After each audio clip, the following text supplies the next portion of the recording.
Selamat sore. Hari ini saya akan mencoba mempraktekkan bagaimana cara membersihkan dan menggunakan peralatan daripada public area atau peralatan yang disebut biasanya pada houseman.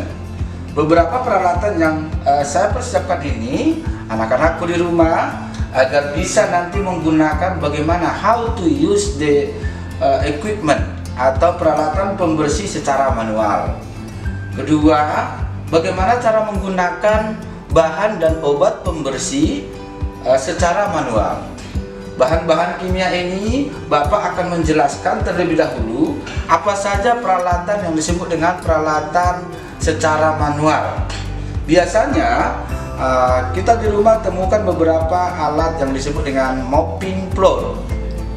Terus di dalamnya ada disebut dengan sailing broom, ya, alat yang digunakan untuk mengambil sarang laba-laba. Untuk yang tidak terjangkau dengan sapu, maka kita gunakan sailing broom sebagai menjangkau sarang laba-laba, membersihkan langit-langit. Nah, berikutnya ada lagi bagaimana cara menggunakan membersihkan kaca yang tinggi, ya. Biasanya ini digunakan oleh gondola juga digunakan oleh housekeeping. Jadi bagian tinggi kita gunakan yang menggunakan stick. Sedangkan yang pendek, anak-anakku di rumah bisa menggunakan window beaver seperti ini, ya. Jadi yang ini digunakan untuk jangkauannya yang tinggi, yang ini untuk jendela atau terjangkau dengan tangan. Ini disebut dengan penggunaan alat dan obat pembersih. Next, berikutnya peralatan itu adalah digolongkan menjadi 3. Jadi peralatan secara manual itu ada sikat, kelompok sikat dan sapu, kelompok linen, dan inilah alat-alatnya contohnya. Nah, bagaimana cara menyapu? Di sini Bapak perhatikan dengan menyapu secara swing seperti ini. Jadi menyapu pertama adalah letakkan tangan yang biasa digerakkan dengan menarik sapu, dengan menarik seperti ini. Oke, jadi menyapu. Nah, jadi kita gerakan dengan seperti ini.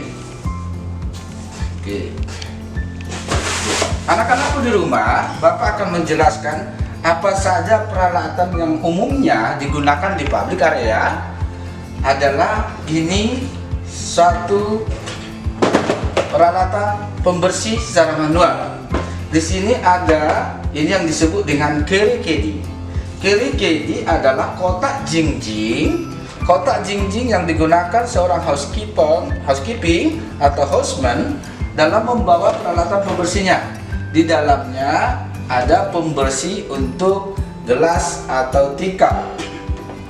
Oke, yang ini C adalah pengganti obat pembersih multi purpose cleaner. Jadi obat ini bisa digunakan multi, ya, bisa membersihkan kaca, bisa membersihkan kamar mandi, juga bisa membersihkan lainnya. Disebut dengan multi purpose cleaner.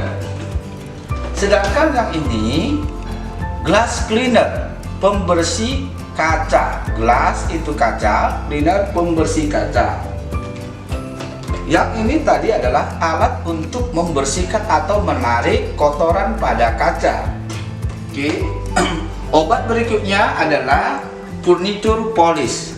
Furniture polish adalah obat yang mengkilapkan meja kursi yang terbuat dari kayu. Bagaimana cara menggunakannya? Perhatikan bagaimana cara menggunakan obat tersebut. Pertama, semprotkan, jangan ke permukaan yang gelap. Kenapa? Karena nanti tidak merata. Kita semprotkan ke kain, lalu kita mulai memutar searah jarum jam seperti ini. Oke, jika ada yang berserat atau kayu, ini kita putar, ikutin serat kayunya. Jadi mengikuti serat kayu dan memutar searah jarum jam adalah cara dusting. Sudah? Jadi jelas ya, saya sampaikan bahwa menyemprotkan jangan ke permukaan yang gelap. Oke. Ini adalah obat-obatan berikutnya. Ini kita tahu semua bahwa obat ini kita gunakan untuk membersihkan toilet bowl. Sedangkan ini juga kita gunakan untuk membersihkan bagian daripada dinding toilet dan kamar mandi.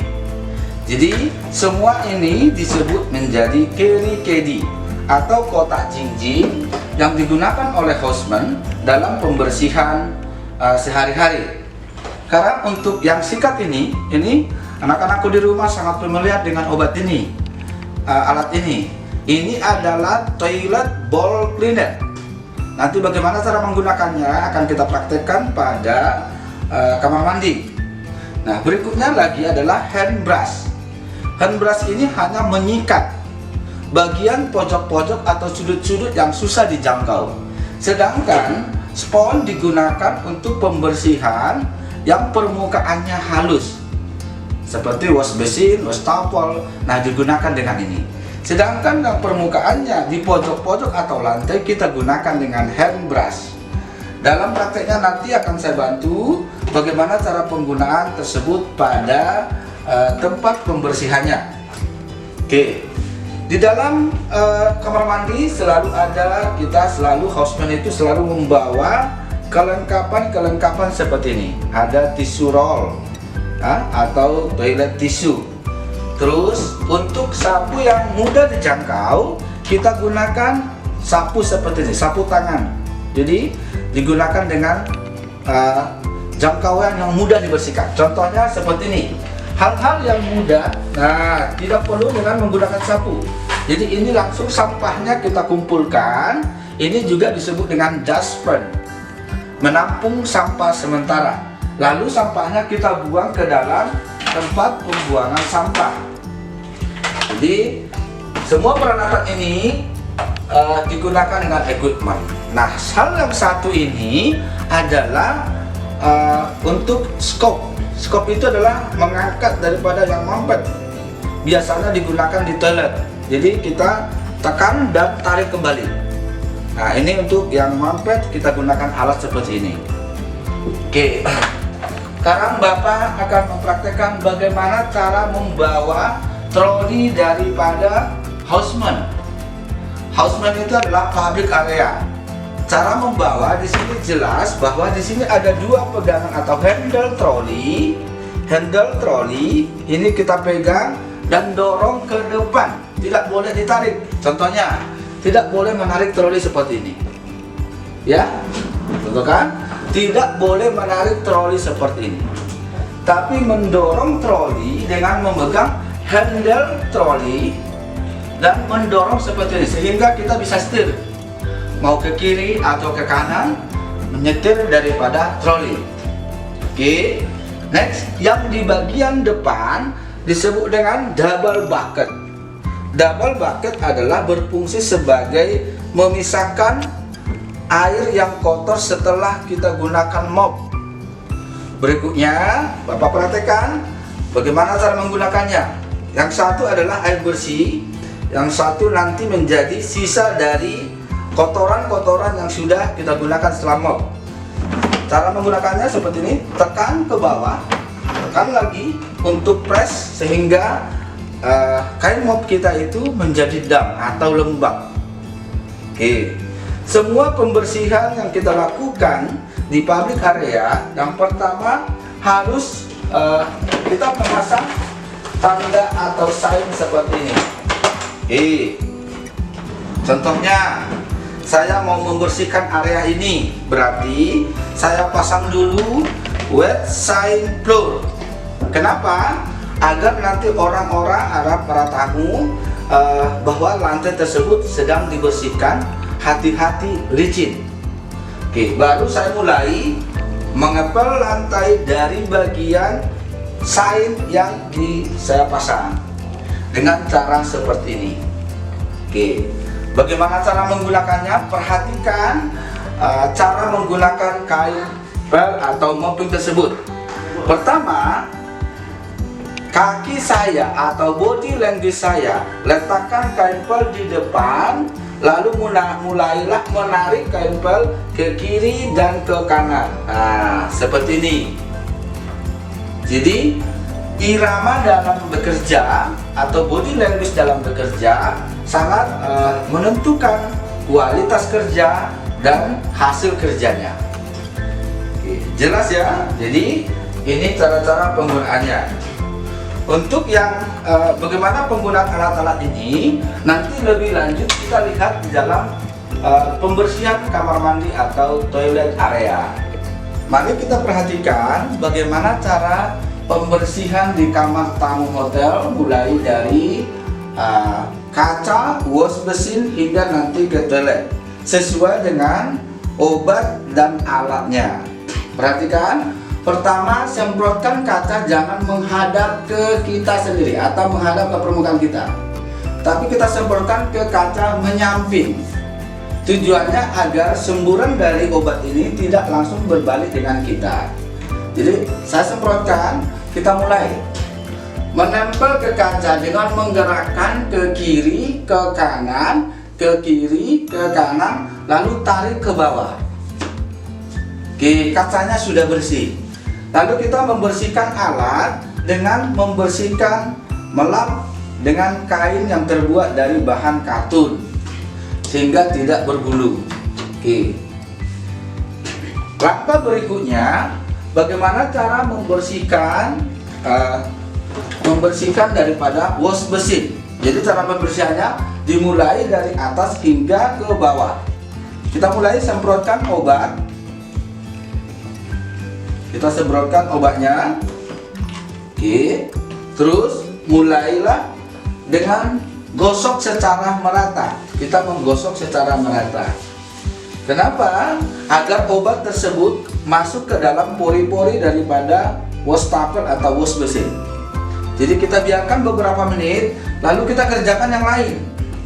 Kita semprotkan lagi obat untuk membersihkan lubang toilet. Jadi kita semprotkan. Oke. Sudah. Mulailah mendorong air yang ada pada sisa lubang toilet tersebut. Dorong. Nah, tujuannya adalah agar permukaan di dalam toilet itu atau lubang toilet itu masuk ke dalam sehingga kita bisa mudah membersihkan. Oke. Berikutnya kita mulai lagi tadi kembali pembersihan dari yang wash basin. Karena ini sudah masuk ke dalam pori-pori atau permukaan daripada wash basin, baru mulai kita bersihkan. Bilas dengan air biasa, lalu lap kembali. Ingat, semua ini harus bersih, kering. Standarnya adalah bersih kering. Jadi kita mulai membersihkan dengan pinggiran, dengan melihat apakah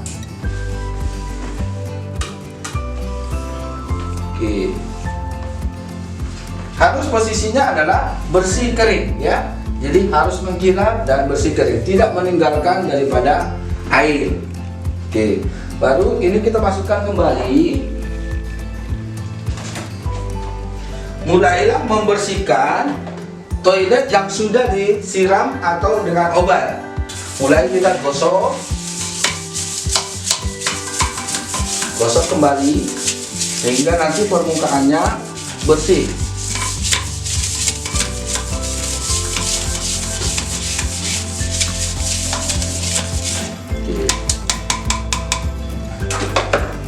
Mulai lap dari cover toilet,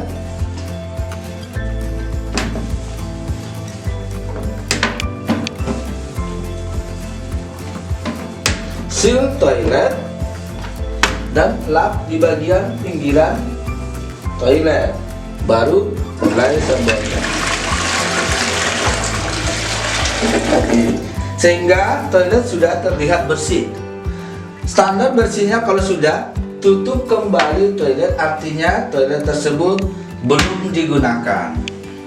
Demikian cara membersihkan toilet dan penggunaan daripada alat dan obat tersebut. Mudah-mudahan tutorial ini bisa membantu anak-anakku di rumah dalam proses pembersihan kamar mandi, area kering dan basah, memahami langkah-langkah dan penggunaan alat dan obat tersebut. Terima kasih, selamat sore, salam sehat dan salam hangat buat anak-anakku di rumah.